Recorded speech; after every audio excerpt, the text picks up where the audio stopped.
So good afternoon, everyone. My name is Maurya Hanspal, and in this session, we're going to continue our sessions on mutual funds, and I would be talking about the liquidity in the mutual funds. Okay, and like some of basically the advantages of the mutual funds, and like here we have the following advantages: talking about liquidation, diversification, export management, less cost for bulk transactions, cost efficiency, automated payments, suit your financial goals, quick and painless process, tax efficiency, invest in smaller denominations, safety, systematic or one-time investment. So talking about the first advantage of the mutual fund, that is the liquidity. So when we talk about liquidity, it means in the stock market, come lete hain example, like wherever like there is a buyer, there should be a seller. And wherever there is a seller, like there must be a buyer. If you do not have a respective buyer and seller, the transaction cannot be initiated. So that is for the purpose of liquidity. So mutual funds give you the advantage of liquidity because obviously all the shares that are available in your basket, they have the liquidity and they can be bought and sold on the basis of the market conditions. And again, the mutual fund company or the portfolio manager is handling your shares and how can you like buy or sell it or why you buy and sell it.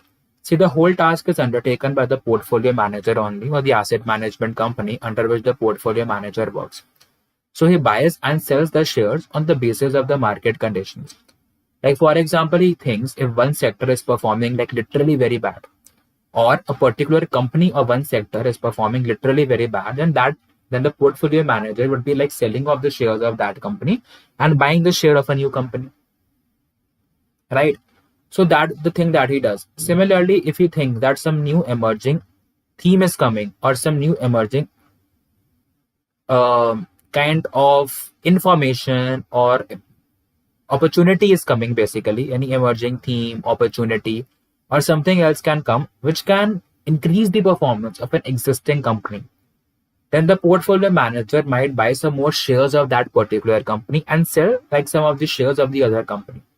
Because the additional shares of that company's share जो ये मतलब कि mutual fund खरीद रहा है, so that can help him to diversify. Okay, so that is the benefit of diversification as well. So like here we understood the concept of liquidity. Then talking about diversification, I've already told you that what exactly do we mean by diversification. That is, instead of investing in only one particular stocks, or like instead of investing in only one particular industry, which itself is a diversification but a concentrated diversification, try to invest in multiple industries. Okay, so that if one industry is not doing well, the other industry is doing well. Okay, so these things happen. Then you have the expert management. So in case of the expert management, so what happens in the case of the expert management?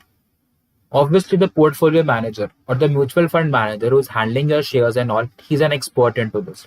That is the expert management that he's having in here. Okay, because he's an expert into this field, he knows that when to buy or sell the shares, how much shares to keep, कौन से shares खरीदने हैं, कौन सी companies में कौन सी opportunities आ रही हैं, so that person knows the best. The fourth one is less cost for bulk transactions. Less cost for bulk transactions. Obviously, the thing happens in the day-to-day market life also. Like if you are buying something, like for example, in case of the wholesaling and retailing as well, like if you're buying something in a very small lots, then the price would be fixed. But if you're buying in more lots, the price can be reduced.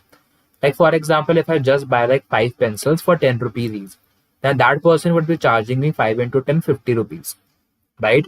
But in case if instead of buying 5 pencils, I buy 100 of pencils, it might happen that he might reduce the per cost of pencil from 10 to 9 or even 8 rupees even.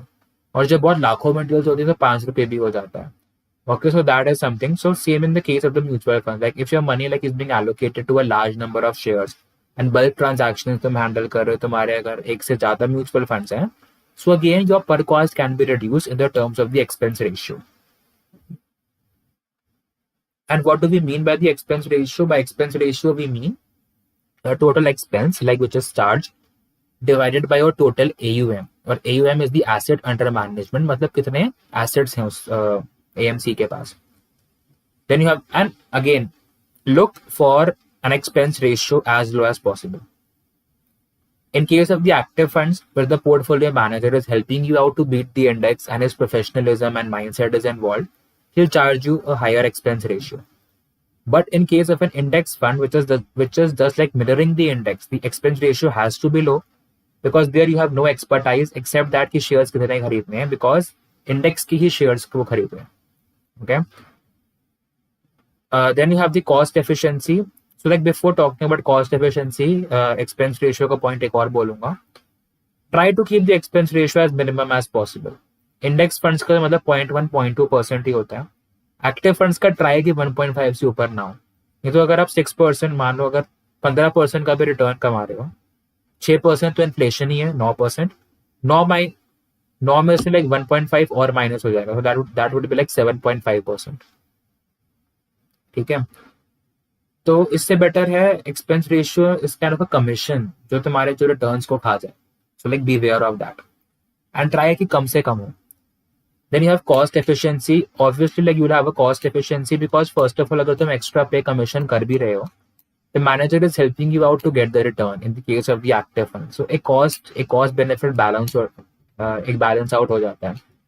Then the automated payments. Again, see, like when you are investing in mutual funds, like you have two options. One is the lump sum payment and the other is the SIP. SIP is a systematic investment plan. Okay, one is lump sum and the other is the SIP. तो lump sum में क्या है कि बस एक बार ही पैसा डाल दिया और उस पर रिटर्न आता रहेगा. But an systematic investment plan is something कि मंथली इन्वेस्टमेंट आप करते रहोगे, SIP. Then you have suit your financial goals. ठीक है, तो SIP में बेसिकली क्या है, एक फिक्स अमाउंट आपके अकाउंट से ऑटोमेटिकली डेबिट होता रहेगा. That is the automated payments. Then you have suit your financial goals. When you suit your financial goals में क्या है, like some persons might have like different financial goal. Like someone saves money for retirement, someone saves for marriage, education, everything. So there are like different kinds of mutual funds for different financial goals. And we call them as the solution-oriented mutual funds, and that we'll talk about in the subsequent slides. Quick and painless process. Of course, it's a quick and painless process because we are not handling the fund on our own. Like just invest money and the mutual fund manager is handling it on your behalf. Tax efficiency, again it gives you a lot of tax advantages as well. अगर equity mutual fund है तो 1 साल बाद कर रहे हो तो 10% capital gain tax लगेगा अगर 1 लाख से ऊपर का गेन है. In the debt mutual fund 3 का हो जाता है. Like whereas there are some schemes called ELS, equity linked savings scheme, like where they have a 3-year lock-in period. Okay, तो वहां पर like you get a deduction of max to max 1,50,000 under section 80cc. Then invest in smaller denominations. Again, you can invest in smaller denominations. Even a 500 rupees per month can help you out accumulate crores or wealth after 20 or like 25 years. Then safety. Obviously, if an asset management company is handling your portfolio shares, you have the expertise of a portfolio manager, like you'll have safety also. Systematic or one-time investment. जो मैंने बोला, SIP is a systematic and one-time lump sum. And mutual funds we talked about. So like if anyone asks you that what do you mean by a mutual fund? So a mutual fund is basically a pool that gathers the money from like different people and invest into a pool of assets. And you people are allotted units. Trustees की हमने बात करी, हमने asset management company की बात करी. So now let's talk about custodian. So custodian is someone like who is appointed for keeping your securities, safekeeping the securities, your gold-related instruments or other assets, and for participating in the clearing system through the approved depository. The custodian also records information on stock splits and other corporate actions. No custodian in which responsible. He's a person who is basically safekeeping your securities, and all the information that he's providing with the person, and the clearing mechanism also. He's talking about all these things. Then the open-ended funds we talked about. ठीक है, but open ended fund में क्या है ना, the open-ended funds, those funds, it is not mandatory for them to get listed on the stock exchange. But the closed-ending funds have to be listed. It is mandatory for those funds, जैसे यहाँ पे लिखा है. So if someone asks you that which type of funds it is mandatory to be listed on the stock exchange, you have the closed-ended funds. Except the equity-linked savings scheme, जिसको छोड़ के जितने भी हैं, are to be listed on the recognized stock exchange, as suggested by SEBI. And the listing of the closed-ended schemes is not mandatory if said scheme provides a periodic repurchase facility to all the unit holders with restrictions on the extent of such repurchase. अगर units को if the repurchasing facility is there, you can again and again repurchase the units. ठीक है, तो वो listed नहीं होगा because it will somehow be called as an open-ended funds. Okay. So this was for the closed-ended, open-ended, and like some of the advantages of the mutual funds that we tried to analyze. Okay. So this was all for today.